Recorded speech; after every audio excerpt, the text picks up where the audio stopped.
Hey, what's going on, guys? This is Broku, and welcome back to another Dragon Ball video. And with the Dragon Ball Heroes anime coming out in just a couple weeks, I decided to make a video to kind of stir up the hype, and this is 7 reasons why you should be excited for the new Dragon Ball Heroes anime. So I'm just going to go over 7 reasons, and the first one is fan service. So, fan service is just giving the fans what they want. And that's kind of what happens in Dragon Ball Heroes a lot. We get to see a lot of old characters return, we see some old transformations return, and just the way they set it up with these what-if matchups, it really does feel a lot like fan service. And for the most part, it's a good thing, but of course, fan service is not always good.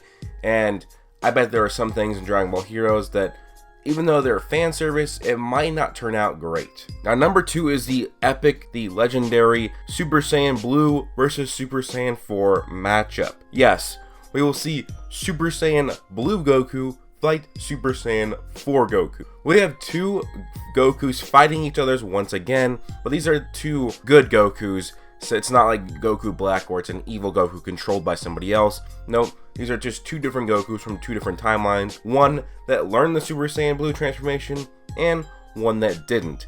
Now, this would be very interesting to a lot of fans who are fans of Super Saiyan 4 or Super Saiyan Blue, and this could or could not change some of the power scaling debates, depending on if we can actually trust the multipliers of these forms. Like, if base Goku and base Zeno fight and are equal, and then they both go Super Saiyan 4 and then Blue for the other one, and they're equal yet again, or they are very close, that means the multipliers for 4 and Blue could be very close if we trust the multipliers of Dragon Ball Heroes. This is, again, not an official canon show, but if it's an official actual show, though, does that mean the multipliers stay intact?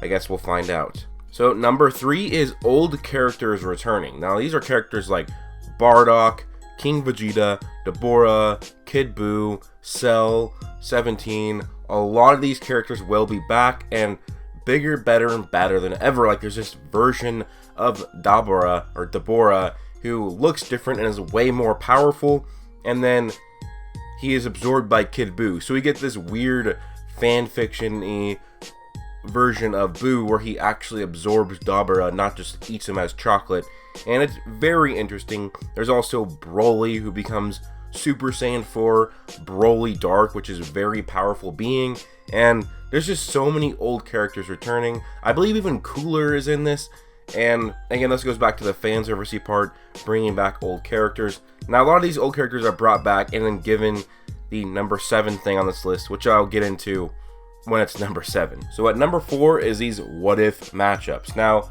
it kind of goes back to number 2 of Super Saiyan 4 versus Super Saiyan Blue, but it's also Super Saiyan 4 Goku versus Super Saiyan 4 Broly, and a powered-up Cell versus the Z Fighters, Kid Buu versus a powered-up Deborah. A lot of these what-if matchups that didn't happen that are now happening within this game, within this story, and it's something that is very interesting and something that you should be ready to watch if you ever had these wonderings in your head of, what if these 2 guys fought, or what if these 2 guys fought at this time instead of this time? Well, you're going to get a lot of that within this new Dragon Ball Heroes anime coming out, if it is anything at all related to the actual story of the Dragon Ball Heroes game or manga. Now, number 5 is insanely powerful characters. The characters in Dragon Ball Heroes are absolutely ridiculous in power. In fact, they are far beyond that of even Dragon Ball Super characters. Now I'm going to give a shout out to Chuck the Cybercuck, who did a power scaling video of Xeno Goku. You should definitely go check it out. I'll link that in the top link of the description. And Xeno Goku is extremely powerful. I believe that Chuck says that base Xeno Goku, or it might have just been Xeno Goku in general, is even stronger than Zeno, the actual god of gods from Dragon Ball Super. He has these amazing feats, and he fights these characters that are extremely strong as well, like Demigra, who is extremely strong. So I highly suggest, if you want to know exactly how strong some of these characters are in Heroes, go check out Chuck the Cybercuck's video on Xeno Goku. Number 6 is the most obvious one, and that is more Dragon Ball content. So Dragon Ball Super has been done airing for almost 3 months now. By the time the actual anime of Heroes runs. It'll be 3.5 months. So it's been a while, and we are just needing a lot more Dragon Ball content. Now, this will be great. I don't know how long the episodes are, but hey, even if it's just a 5 or a 10-minute episode 2 times a month, that's more than enough for people to make content on and just enjoy, watch over and over again, because as a community, we love Dragon Ball. We absolutely love it. We will take anything we can get, especially a Heroes anime, which is something unique and interesting and something new that maybe the fandom will very much enjoy.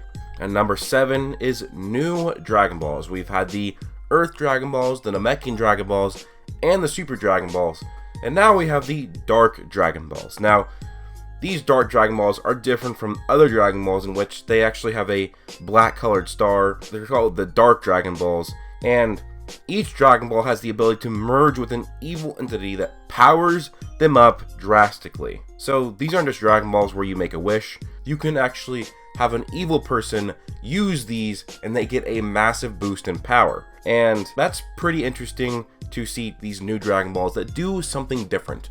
All the other Dragon Balls, you can't just absorb them to get more power. The only way we've seen that is in GT, and that was because it was Omega Shenron doing it, who was himself a part of those Dragon Balls. So this is something completely new that we have not seen before, and it's just unique to the actual Heroes story. And it's something I'm really interested to see. What villains are we going to see in this anime that will get these Dark Dragon Balls potentially and get much stronger?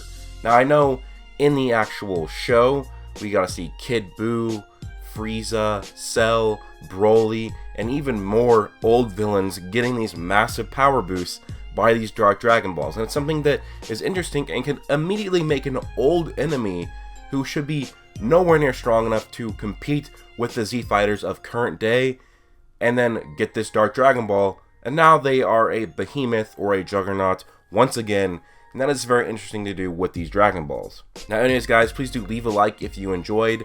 Let me know your 7 reasons why, or just any reasons why you are excited for the Dragon Ball Heroes anime. As of right now, I don't know exactly how it will be aired or when, but when we do know, I will let you guys know so you guys can watch it along with me. I hope you guys all have an amazing day. Peace out.